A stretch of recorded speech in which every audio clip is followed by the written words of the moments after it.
It's now time for the TV 24 News, presented to you by Team 1 Chevrolet of Gadsden.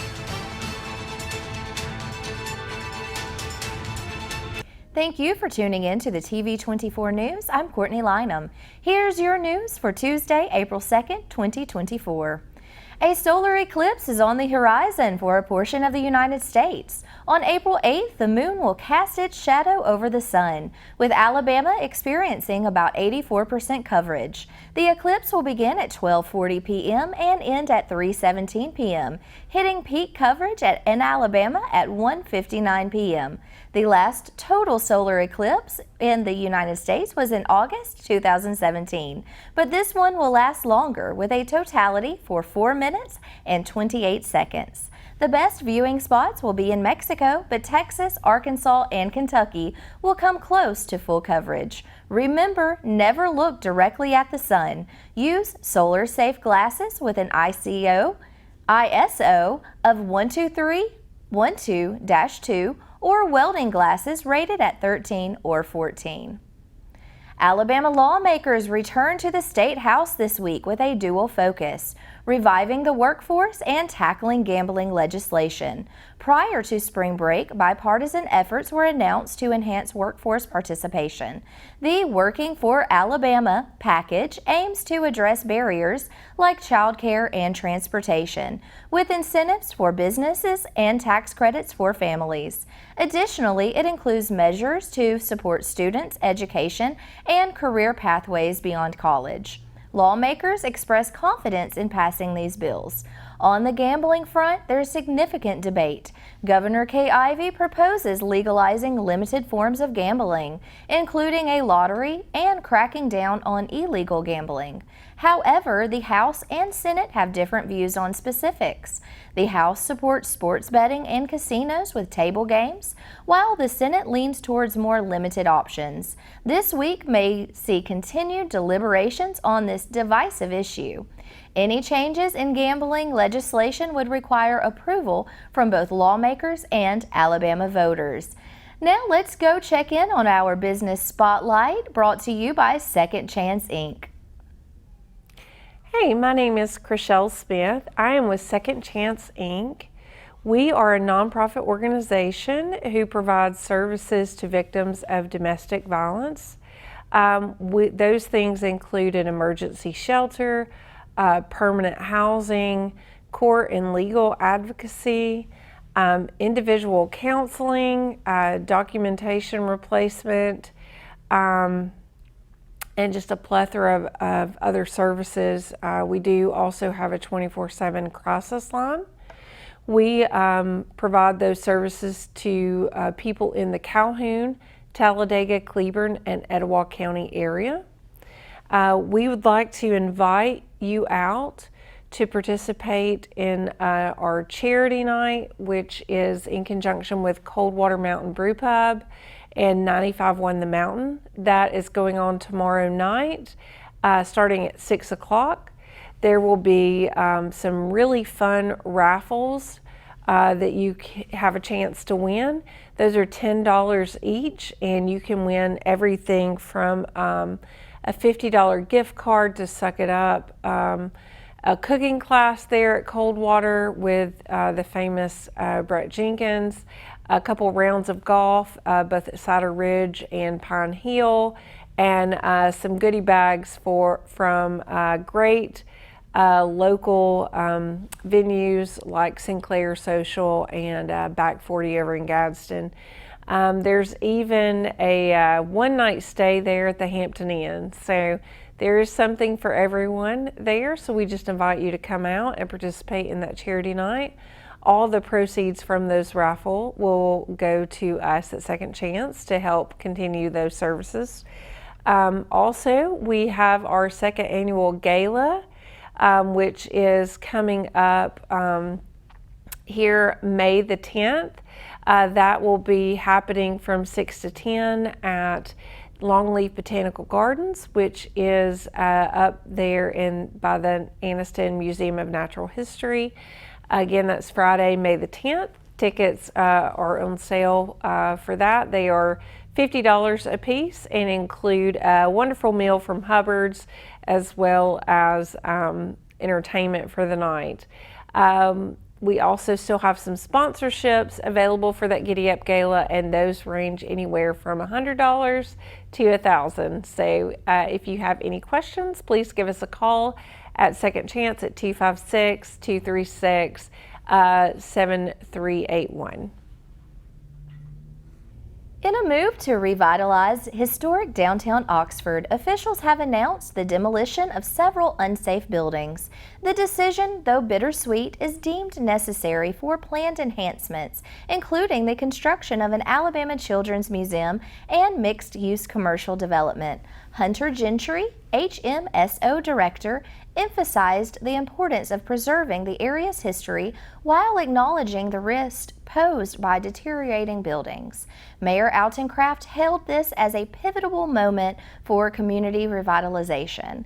Despite the nostalgia associated with the demolished structures, there's anticipation for new developments that promise to inject fresh life into the neighborhood. This initiative follows previous projects like the Oxford Performing Arts Center and plans for Spring Street Station, a restaurant and event space. The Alabama Power Foundation's support underscores the city's ongoing efforts to rejuvenate its downtown district.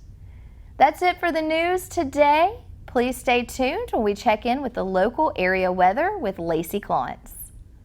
For today's Forecast Extra, a spring stroll along the English coast seemed like a fun idea, but the beautiful scene was soon interrupted by the roar of a nearby cliff collapse. Beachgoers and their pets in West Bay, England were feet away when rocks and debris crashed into the sea. Local officials cautioned that recent severe weather upped the risk for further landslides and rockfalls. Now coming up tonight here in Oxford, temperatures are getting down to 51 degrees and we'll have occasional showers. Then tomorrow it's getting up to 65 degrees and we'll have a mix of clouds and sunshine. Now, really after Wednesday, we're not going to be seeing much rain at all. Thursday, Friday, Saturday, and Sunday, a 0% chance of rain. We're going to be seeing a mix of clouds and sunshine for most of those days. Thursday, a high of 64. Friday, a high of 65. Saturday, high 70. Sunday, a beautiful high 75. And then heading into next week, Monday, we'll see a high of 78 degrees with a 10% chance of showers. And then on Tuesday, we'll see a high of 77 degrees with a 40% chance of showers. Spring weather is officially here, everyone. I'm Lacey Clontz with your TV 24 weather. Now let's check in with Rodger Flint with your sports. Hello everyone, this is Rodger with TV 24. I'm out and about today. I'm out at Choccolocca Park. Just had my morning walk, and so I'm going to get the sports to us today. Calm before the storm out here right now. Not a whole lot of people here, but in a few hours that'll all be changing. You've got day 2 of the girls Calhoun County softball going on today. Also the county soccer tournament here also. Everything gets started. I think they reshifted some games and schedule times, so I think things get started here about 10 a.m. But anyway, here's a few scores from yesterday in the girls softball in the first round. Weaver beat Welborn 9-0. Pleasant Valley 7-0 over Sykes. Oxford 7-0 over Jacksonville Christian Academy. Ohatchee 17-0 over Faith Christian. Jacksonville 15-2 over Anniston. Notice a lot of strong pitching in these games. The Weaver-Welborn game, Kenley Fulmer pitched a 2-hitter. Pleasant Valley, Lily Henry and Haley Lee actually combined on a no-hitter. At Oxford JCA, Ashlyn Burns had a big day at the plate, 4 RBIs. Also an inside the park home run, always a real exciting thing in softball. Then you had the second round winners bracket went on yesterday also. White Plains come out victorious against Jacksonville 6-0. Callie Richardson had a really big day at the plate, 2 for 3, home run and a double, 4 RBIs and a run scored. Piedmont edged out Pleasant Valley 3-2. Actually, a bunt single by Casey Brothers scored Kaylin Green, giving Piedmont the win. Oxford 9-1 over Ohatchee. Alexandria 7-0 over Weaver. And then you had the elimination game with Jacksonville Christian Academy 7-2 over Faith Academy. And Sophie Williams with the win for JCA on that one. So then you've got day 2 today. This is going to be the winner's bracket. You've got number 2 seed White Plains facing number 3 Piedmont. And then you've got number 1 Alexandria facing number 5 seed Oxford, okay? Then you've got the elimination bracket. Jacksonville at Jacksonville Christian Academy, Welborn against Pleasant Valley, Anniston against Ohatchee, Sax against Weaver. And like I said, all these games will be getting started early today during the day because you've got the weather coming in, so they want to try to get in as many as they can. Also, I forgot to mention yesterday, the Calhoun County Golf Tournament is also going on. The White Plains boys and girls lead after the first round at Pine Hill Country Club. White Plains boys, Sawyer Edwards, he's the leader at 68 yesterday. And then on the girls' side, Isabel Rodgers, who is also the Alabama Junior of the Year player, she shot a 73. Okay, and boys soccer yesterday in the county tournament, Jacksonville beat Faith 3-1, Donahoe 8-6 over Weaver, White Plains 9-0 over Sax.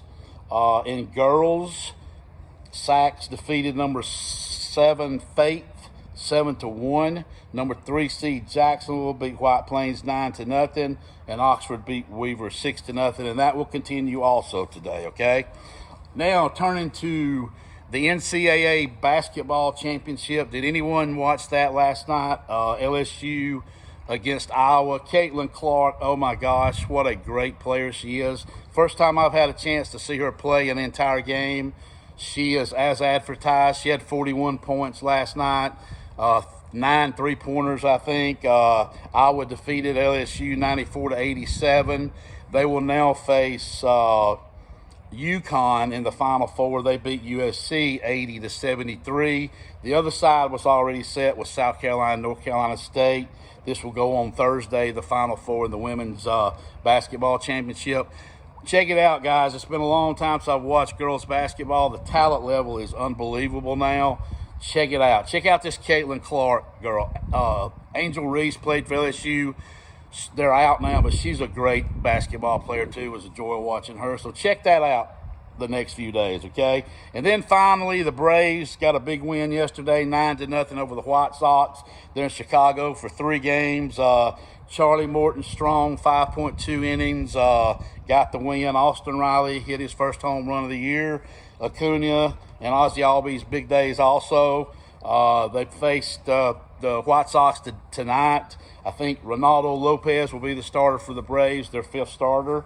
But Chicago White Sox doesn't have a really great team this year, so shouldn't be a problem for the Braves to take care of business. The weather looks really bad, though. A lot of cold and a lot of rain, so we hope we get that series in. But that will catch us up today, guys. Hope everyone has a great day, and we'll check y'all out tomorrow and give you some updates on this softball tournament, soccer tournament, and some other things going around. And like always, keep up with Atlanta Braves, and see you soon. Have a great day.